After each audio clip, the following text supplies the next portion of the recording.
अभी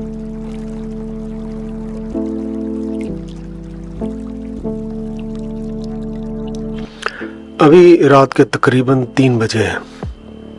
आधी बोतल ओल्ड मॉन्क पीकर मैं ये रिकॉर्डिंग कर रहा हूँ। हर्षा भी रोते रोते सूजी आंखों के साथ मेरे बेड पर सो गई है। मेरी भी आंखें नम हैं। शायद कुछ जगह गला भी नम लगे, लेकिन यादों की गिरफ्त से निकलना इतना आसान नहीं है। कुछ लोग बस जाते हैं दिलों में लहू की तरह। ये वाकया कुछ ऐसा है कि पिछले कुछ सालों में जिंदगी के हर काम में नाकाम हो चुका था। कोविड ने और तोड़कर रख दिया था। दोस्तों ने भी पैसों के लिए तकाजे शुरू कर दिए थे, तो पिछले साल बचा खुचा इकट्ठा करके मैं उत्तरी दिल्ली से मुंबई के खार वेस्ट में एक 4 मंजिले पुरानी सी बिल्डिंग के 4th फ्लोर पर 1 रूम किचन सेटअप में आकर बस गया। एक ठीक ठाक सा रूम और मुंबई की ऊंची नीची जिंदगी की तरफ खुलती हुई एक छोटी सी बैल्कनी और एक खिड़की। रोज पीने की आदत तो मुझे लग ही गई थी।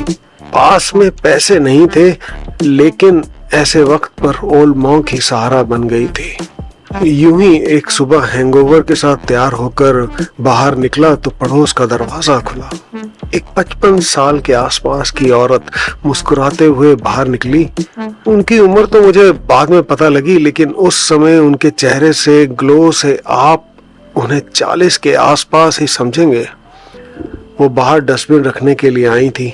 मुझे देखकर खिलखिलाकर मुस्कुराई, फिर पूछ बैठी, क्या आप नए हैं यहाँ? मैंने कहा हाँ, आज मिलाकर 2 ही दिन हुए हैं। अच्छा, तो आप भी अपना डस्टबिन बाहर रख दिया करो, कूड़े वाला आकर ले जाया करेगा, 100 रुपए महीने का लेता है। मैंने हाँ में सिर हिलाया और ओके कहा। वो फिर बोल उठी, कभी कुछ चाहिए हो तो पूछ लेना, शर्माना नहीं। मैंने थैंक यू कहा और सीढ़ियां उतर गया। उनकी स्माइल में शायद कुछ जादू सा था। मेरे हैंगओवर को तो ठीक किया ही, साथ में मुझे दिन भी कुछ अच्छा सा लगने लगा। वो भी पंजाबी थी, तो शायद एक अनजान जगह पर कनेक्शन सा बन गया था। अब मैं घर से निकल आया था मुंबई की सड़कों पर धक्के खाने और सोचने के लिए क्या नया काम शुरू करूं, क्योंकि मेरे पास रखे पैसे कुछ महीने ही साथ दे पाएंगे। यूं ही वड़ा पाव खाकर समुद्र किनारे चहलकदमी करने के बाद शाम को मैं नजदीक के वाइन शॉप से ओल्ड मॉन्क खरीदने पहुंच गया। बोतल खरीद कर मैं पलटा ही था, मेरी पड़ोसन पीछे खड़ी थी। मैंने अटपटे ढंग से सत श्री अकाल कहा और पूछा, अरे आप यहाँ? वो फिर से अपनी जादुई स्माइल देते हुए बोली, अरे हाँ, मेरा स्टॉक खत्म हो गया था तो खरीदने चली आई। वाइन शॉप वाले के फेस पर उन्हें देखते ही स्माइल आ गई और हंस हंस कर उनसे बातें करने लगा। बिना बोले ही 2 विस्की बॉटल्स एक बैग में भर के आ गई। उन्होंने यूपीआई किया और बैग को लेकर मेरे पास आकर खड़ी हो गई। क्या घर जा रहे हो? मैंने हाँ कहा। तो चलो साथ ही चलते हैं। 5 मिनट की वॉक के बाद हम बिल्डिंग पहुंच गए। बिना लिफ्ट की बिल्डिंग थी और सीढ़ियों से हम 4th फ्लोर पहुंच गए। ऊपर चढ़ते हुए कुछ खेलते हुए बच्चों को एक माँ अंदर ले गई और चिल्लाई, आ गई बेवड़ी। आंटी ने स्माइल कर मुझे देखा। 1-2 दिनों में मैं किसी को जान नहीं सकता था, इसलिए मेरा कोई रिएक्शन ही नहीं था। ऊपर पहुंच मैं अपना दरवाजा खोल रहा था तो वो बोल पड़ी, खाना कहाँ खाते हो? कहीं नहीं, कुछ अंडे पड़े हैं, पका कर ब्रेड के साथ खा लूंगा। अकेले ही आए हो यहाँ? हाँ, जिंदगी में अभी कोई पार्टनर नहीं है, तो आओ जाओ, आज मेरे साथ पी लो। मैं चिकन बना रही हूँ। अब फ्री में दारू और चिकन को मैं मना नहीं कर सकता था। अच्छा, मैं हाथ मुंह धोकर अभी आता हूँ। बस 15 मिनट बाद मैं उनके घर में था। मेरे जैसा ही setup, 1 room and kitchen. Room में कुछ फेरी लाइट्स लगी थी और दीवार पर रणबीर कपूर के पोस्टर और एक उन जैसा ही पोज बनाए एक और का पोस्टर। फ्लोर सेटिंग पर एक खूबसूरत से कपड़े पर पहले से ही ग्लास, आइस, विस्की और साथ में दही में प्याज टमाटर का मिक्स स्नैक्स रखा था। पीते पीते पता लगा कि आंटी अपने लवर के साथ पंजाब से अपनी फैमिली से लड़कर मुंबई आ गई थी।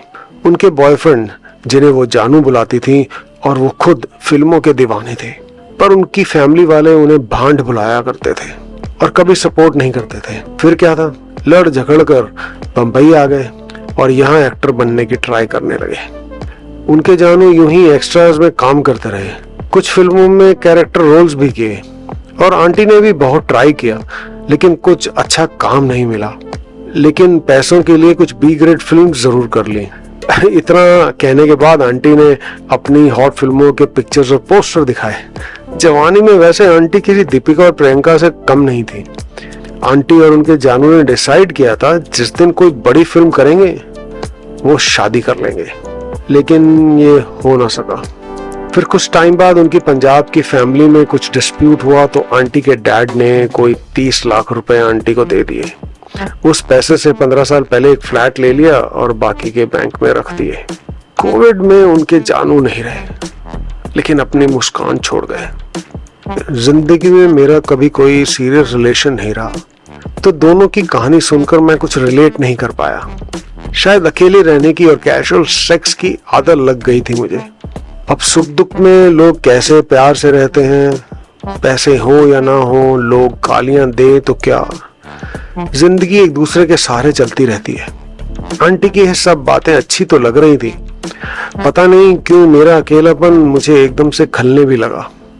खैर पीते पीते आंटी ने रणबीर के पोस्टर को किस किया और बताया कैसे उनके जानू बिल्कुल रणबीर की तरह लगते थे। दोनों को कपूर खानदान से बहुत प्यार था। पहले वो ऋषि कपूर के फैन थे, फिर रणबीर के बन गए और बस उस किस के बाद मैं आंटी को रणबीर आंटी बुलाने लगा। वो सुनकर उनकी आंखों में एक अलग सी टाइप की चमक सी बढ़ गई थी। फिर फ्री का डिनर और दारू पी मैं अपने कमरे में सोने चला गया। बस यूं ही मेरे दिन बीत रहे थे। दिन भर मैं धक्के खाता कुछ नया काम ढूंढने के लिए और हफ्ते में 3-4 बार रणबीर आंटी के साथ दारू पीता और चिकन खाता। फिर एक दिन रणबीर आंटी मुझे फिल्म के सेट पर एज एन एक्स्ट्रा लेकर गई।